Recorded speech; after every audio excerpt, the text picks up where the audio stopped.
Hola amigos y bienvenidos a Apologética con Marta. Hoy en nuestro estudio en Cristología, segmento número 9, vamos a estudiar sobre la encarnación del Hijo de Dios.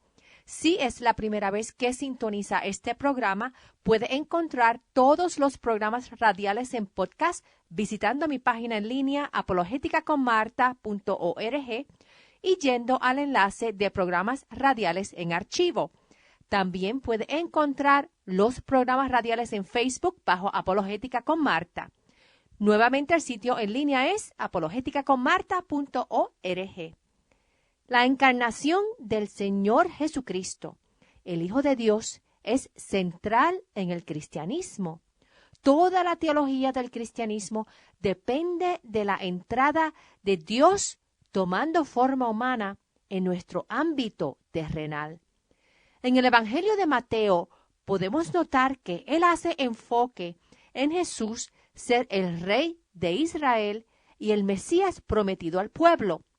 Lucas en su Evangelio se enfoca en la narrativa histórica y los hechos son presentados con el propósito de establecer la certeza del antecedente histórico del cristianismo.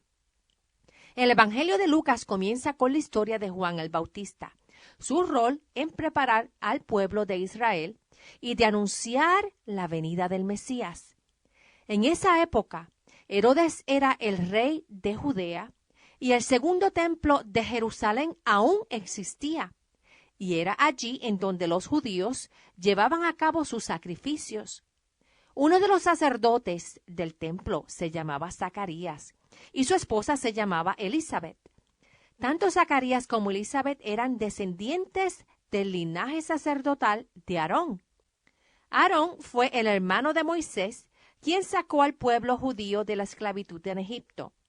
Elizabeth era estéril y ambos ya eran de edad muy avanzada.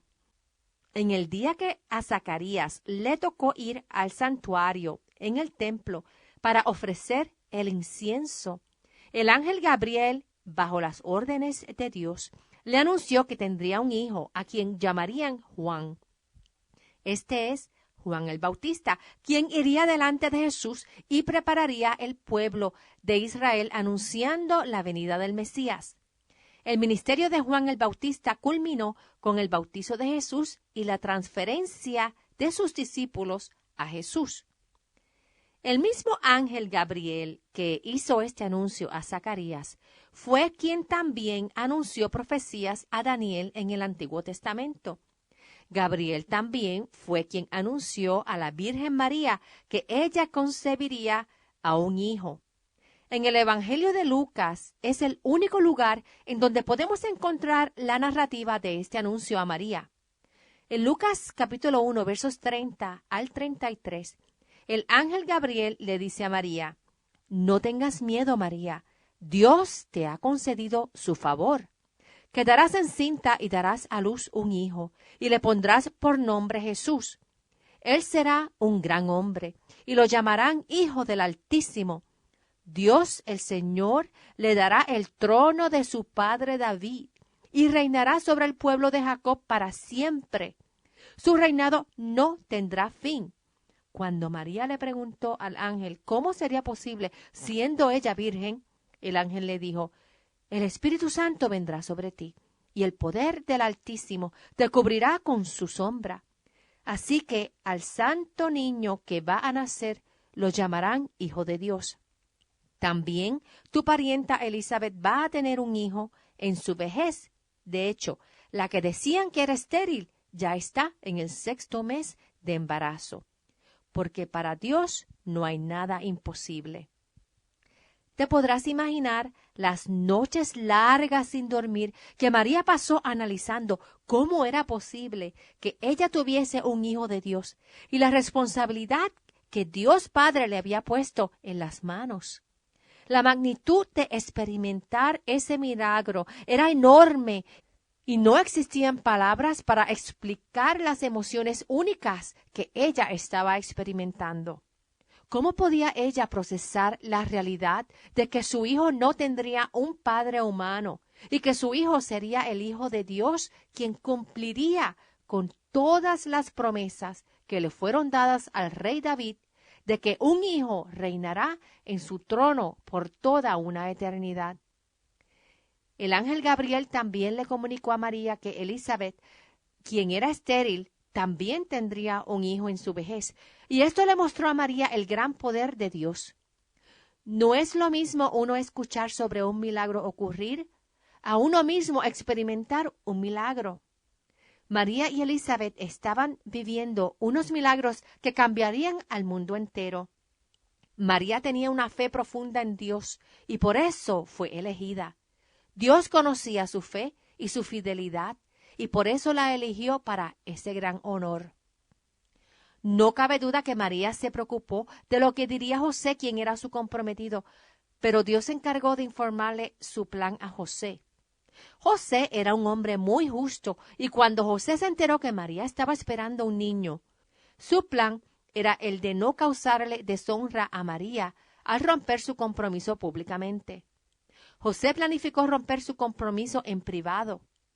Sin embargo, un ángel del Señor se le apareció a José en un sueño aclarándole la situación.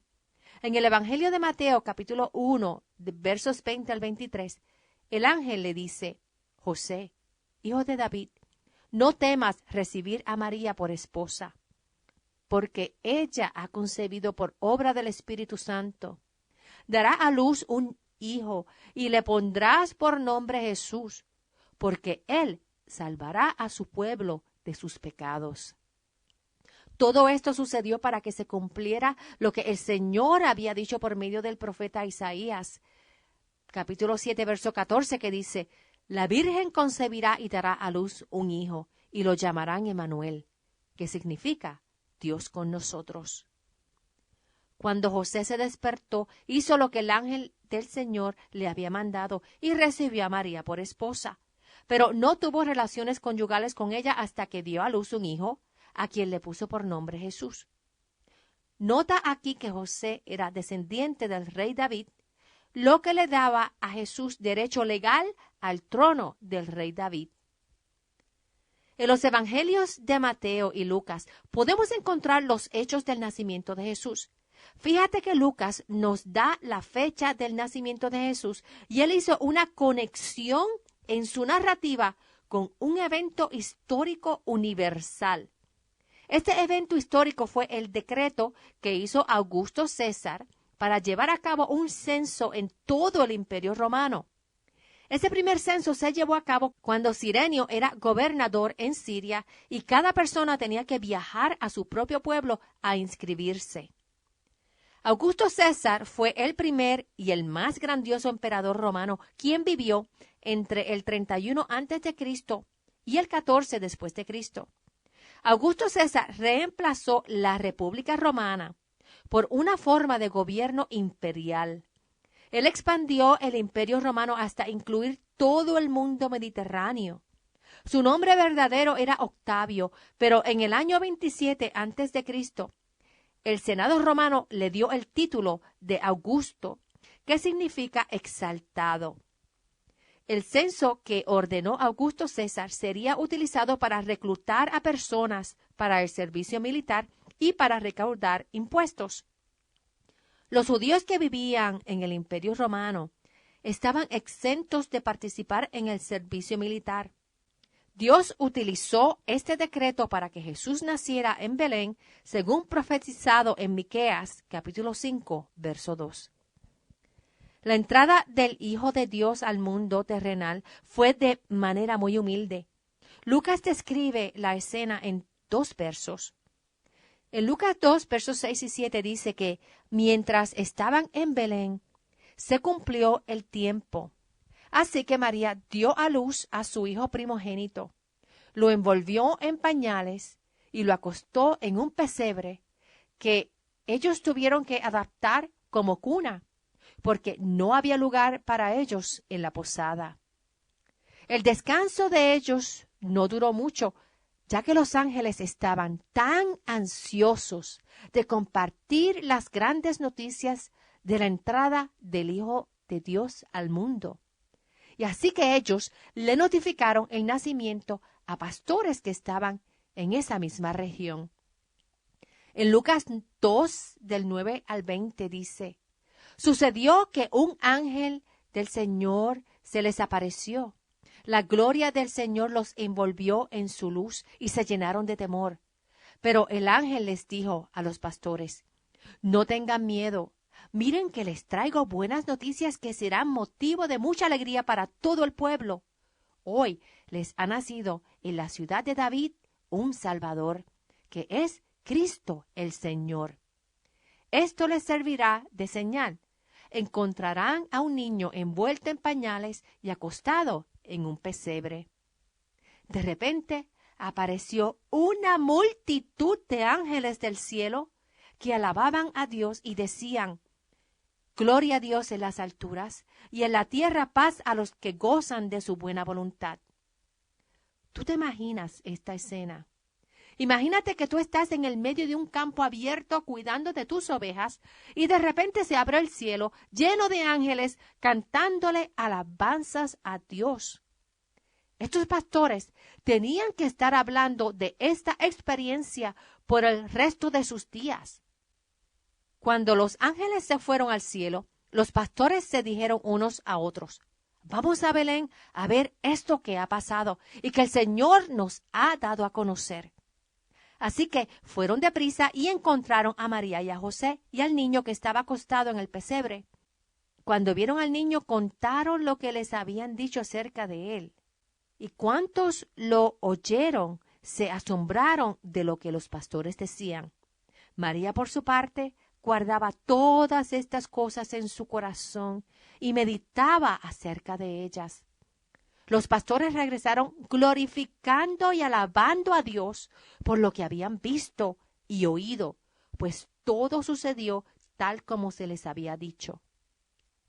Me pregunto cuántos de estos mismos pastores eventualmente fueron también testigos de ver a Jesús resucitado. El ángel les había anunciado que había nacido un Salvador. Sin embargo, muchos judíos esperaban un líder político que los librara del gobierno romano y otros esperaban a un Salvador que los librara de las enfermedades y dificultades físicas. Pero este anuncio era sobre un Salvador que los libraría del pecado y de la muerte. El próximo evento en la infancia de Jesús, documentada en los evangelios, es la circuncisión. Según la ley en Levítico 12, verso 3, a los 8 días de nacido, Jesús fue circuncidado y José y María le dieron el nombre de Jesús. Luego María tenía que esperar 40 días, que era un periodo de purificación, para poder llevar al niño al templo a ser presentado al Señor. Cuando fueron al templo de Jerusalén, allí vieron a un hombre devoto y justo llamado Simeón. El Espíritu Santo le había prometido a Simeón que no moriría sin antes ver al Cristo del Señor. Ese día que María, José y Jesús fueron al templo, el Espíritu Santo movió a Simeón a que también fuese al templo. Allí él vio a Jesús, lo tomó en sus brazos, lo bendijo y profetizó sobre su futuro. En Lucas 2, versos 29 al 35, Simeón dijo, según tu palabra, soberano Señor, ya puedes despedir a tu siervo en paz, porque han visto mis ojos tu salvación, que has preparado a la vista de todos los pueblos, luz que ilumina a las naciones y gloria de tu pueblo Israel. El padre y la madre del niño se quedaron maravillados por lo que se decía de él. Simeón les dio su bendición y le dijo a María, la madre de Jesús, este niño está destinado a causar la caída y el levantamiento de muchos en Israel y a crear mucha oposición, a fin de que se manifiesten las intenciones de muchos corazones. En cuanto a ti, una espada te atravesará el alma. Esto quería decir que María sufriría profundamente la muerte de Cristo. Luego, en Mateo capítulo 2, nos encontramos con la historia de los hombres sabios procedentes del oriente que fueron en busca del rey de los judíos, y aquí se referían a Jesús. Ellos habían seguido la estrella hasta llegar a Belén. Generalmente las personas los conocen como los Reyes Magos. Unos teólogos creen que a los hombres sabios les tomó 40 días llegar a Belén y otros creen que les tomó 2 años. Al llegar a Belén, le preguntaron a la gente en dónde se encontraba el rey de los judíos. El rey Herodes se enteró y quedó muy perturbado. Mateo 2, versos 7 al 12 nos dice: Luego Herodes llamó en secreto a los sabios y se enteró por ellos del tiempo exacto en que había aparecido la estrella. Los envió a Belén y les dijo: Vayan, e infórmense bien de ese niño, y tan pronto como lo encuentren, avísenme para que yo también vaya y lo adore. Después de oír al rey, siguieron los hombres sabios su camino, y sucedió que la estrella que habían visto levantarse iba delante de ellos hasta que se detuvo sobre el lugar donde estaba el niño. Al ver la estrella, los sabios se llenaron de alegría. Cuando llegaron a la casa, vieron al niño con María, su madre, y postrándose lo adoraron. Abrieron sus cofres y le presentaron como regalos oro, incienso y mirra. Estos regalos tienen un significado espiritual y profético en la vida de Jesús. El oro es un símbolo de su monarquía en la tierra. Jesús es el rey de los judíos, pero también es el rey que reinará en el milenio, luego de su regreso a la tierra en los últimos días. El incienso es un símbolo de deidad. Jesús es deidad. El incienso es una resina blanca que se obtiene de árboles. Jesús murió crucificado en un árbol.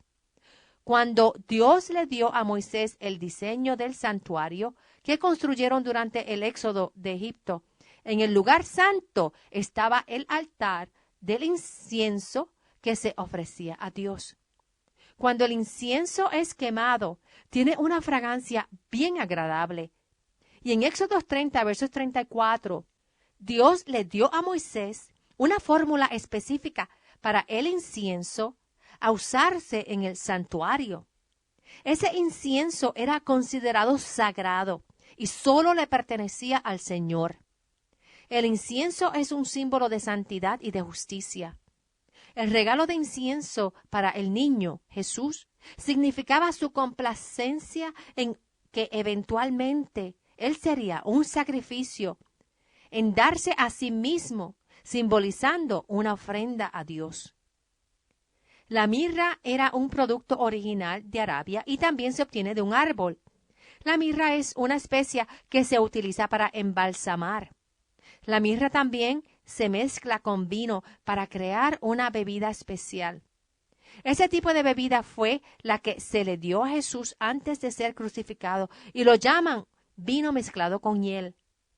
La mirra simboliza amargura, sufrimiento y aflicción. El niño Jesús crecería a ser un hombre que sufriría mucho y pagaría el precio máximo cuando fuera colgado en la cruz para el perdón de los pecados de todo el mundo. Jesús vino a dar su vida para traer nuestra salvación de los pecados que nos separan de Dios Padre. Entonces, advertidos en sueños de que no volvieran a Herodes, los hombres sabios regresaron a su tierra por otro camino. Herodes en realidad no planificaba adorar a Jesús, sino que quería saber en dónde estaba para poder matarlo.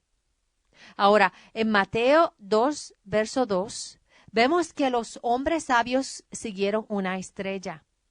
La Biblia condena la astrología, pero sin embargo, Dios bendijo a los hombres sabios al usar una estrella como guía para llegar al niño Jesús. Esto aparenta ser una contradicción, pero no lo es. Primero tenemos que definir qué es la astrología. La astrología es la creencia que al estudiar el arreglo y el movimiento de las estrellas, uno puede predecir eventos futuros, no importa sean eventos buenos o eventos malos. Segundo, la estrella en la narrativa bíblica era para anunciar el nacimiento de Jesús, no para predecir el nacimiento de Jesús. Dios le dio la estrella a los hombres sabios para proclamar que el niño ya había nacido, y esto lo sabemos si leemos Mateo 2, verso 16. Y es allí donde dice que Herodes ordenó a matar a todos los niños nacidos en Belén, menores de 2 años de edad, de acuerdo con el tiempo que había él averiguado mediante los hombres sabios. Sin embargo, un ángel del Señor se le apareció en sueños a José y advirtió sobre los planes de Herodes. El ángel les indicó que huyeran inmediatamente a Egipto hasta que eventualmente pudiesen regresar y estar fuera de peligro. Tercero, en otros versos de la Biblia notamos que Dios utiliza las estrellas y los planetas para él revelar sus deseos. En el Salmo 19, versos 1 al 6, leemos que los cielos declaran la gloria de Dios. En Romanos 1, versos 18 al 20, nos dice que la creación revela la existencia de Dios. En Mateo 24, Jesús nos anuncia lo que sucederá en el futuro con la luna y las estrellas en conexión con su segunda venida. La estrella que siguieron los hombres sabios no fue para predecir el futuro, sino para proclamar el nacimiento de Cristo Jesús. En el próximo segmento estudiaremos la persona de Cristo encarnado. Este es el segmento número 9 sobre nuestro estudio en Cristología. Si nos sintonizas por primera vez, te invito a que visites mi página en Facebook, Apologética con Marta, y la página en línea apologeticaconmarta.org, en donde puedes encontrar todos los programas radiales en archivo, incluyendo los podcasts de esta serie, tanto por fecha de transmisión como por tema.